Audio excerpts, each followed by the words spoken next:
All right, welcome back into the Clay Edwards Show. We've got a special treat for you guys on the Mac Haik of Flowood phone line. You never know who is listening to the show. We've got Michael Cassidy here. Hey, Mike, you're on the air, brother. Hey, Clay. Hey, man. Well, first off, thank you for listening and calling in this morning. And I'm instead of hearing it out of my mouth, we can hear it out of your mouth. You want to explain kind of what's going on in this whole controversy about the stuff being taken off your website? Oh, yeah, man. So it's, I take it as a good sign that the establishment is coming after me. It means that we're right over the target. So it's a good thing. But the things that the article has brought up, first off, the thing about Medicare. So many of my policy positions come from my experience in the military. And one idea that I had for a week when I first filed was allowing people to buy TRICARE, to buy Medicare, if you wanted to, just like we got in the military. Within a week, I realized, you know what, that's way too expensive, bad idea, never campaigned on it. I've been on your show. I've been on plenty of other shows. Have I ever talked about it? No, because I don't support it, because it's too expensive. And that's really the end of it until this hit piece came out a few days ago that they never reached out to me or my campaign for comment. I took a taxpayer protection pledge back in March where I said that I'm going to oppose any increased tax rates for individuals or businesses, and that's who I am. I'm fiscally conservative, and this hit piece, it is a gross misrepresentation. It has never been part of anything that I've ever talked about on the campaign trail because I don't believe in it. There's my opinion here, and look, this is just coming from a conservative guy, and I know I can tend to live in a bit of an echo chamber as hard as I try not to. I get it. If the Mississippi Today and the Mississippi Free Press are writing hit pieces on you, you're doing something right. Let me just say, I mean, I judge people by the enemies they keep more so than the friends, and if you're on the opposite side of either one of them, you're on the right side. The right mic is on the right side. And then the other things that they brought up were giving some additional money to families. And so when I was coming up with the platform, I thought, I hate how the path of our country is going with families. That family formation is at an all-time low, out of wedlock births is at an all-time high. The culture of our nation has been dictated by the left to disencourage traditional families and bring in all sorts of, I can't even talk about it over the air, but that is what's been normalized.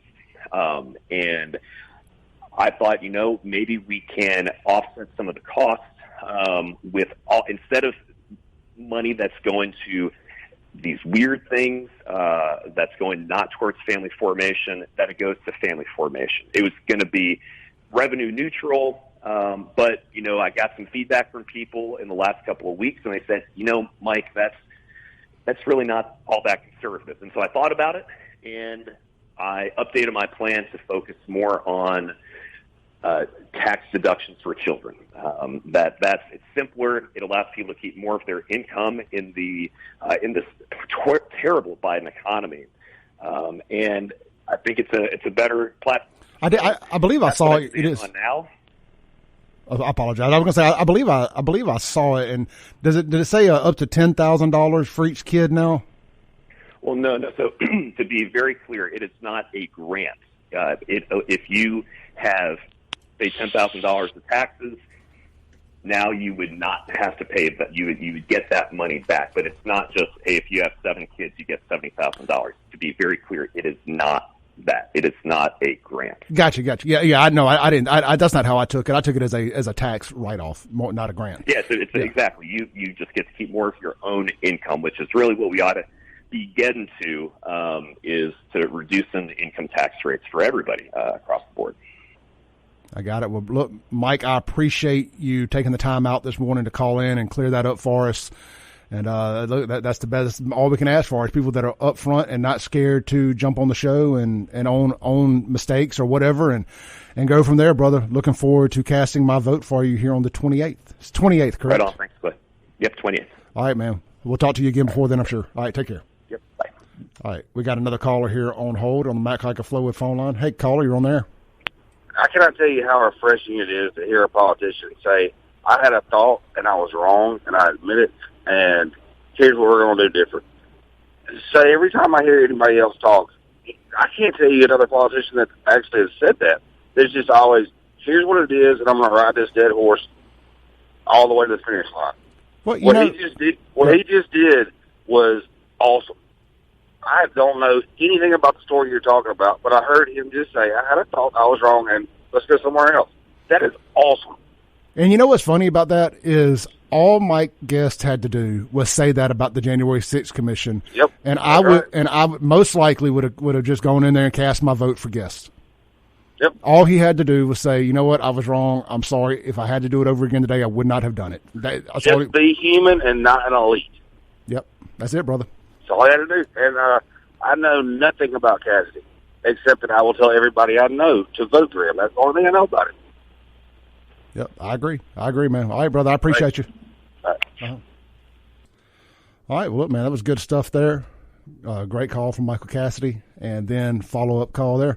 That's all you can ask for. I just want honesty out of people. Look, nobody's perfect. We all make mistakes, and we all say things. Look, I run through a bunch of crazy thoughts, and I have to do it live on the air a lot of times. And then I'm like, oh, shouldn't have said that. I wish I could take that back. But once it's on tape, as they say. All right, that's interesting stuff there. Like I said, I like the idea of a tax of getting to keep more of my money for children. Hopefully, I don't have any more children, and all mine are past the point of being able to claim them on taxes. But for you younger couples out there, I know if you're able to keep $10,000 of your money per kid, that goes a long way. That goes a long way to getting people into the middle class and being able to afford. Now, whether there's actually any product on the shelves to buy is a whole nother story, but being able to afford clothes for your baby, to be able to go to fill up your gas tank with these ridiculous gas prices.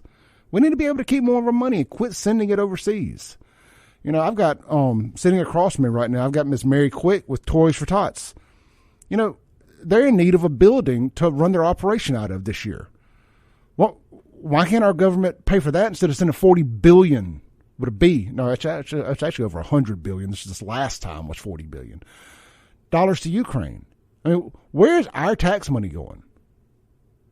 They just keep printing more money. It's just a house of cards. It's all about to fall down. All right, we're going to take a break a little sooner than expected. Come back, hit the reset button. You're listening to The Clay Edwards Show, and we'll be right back on 103.9 WYAB.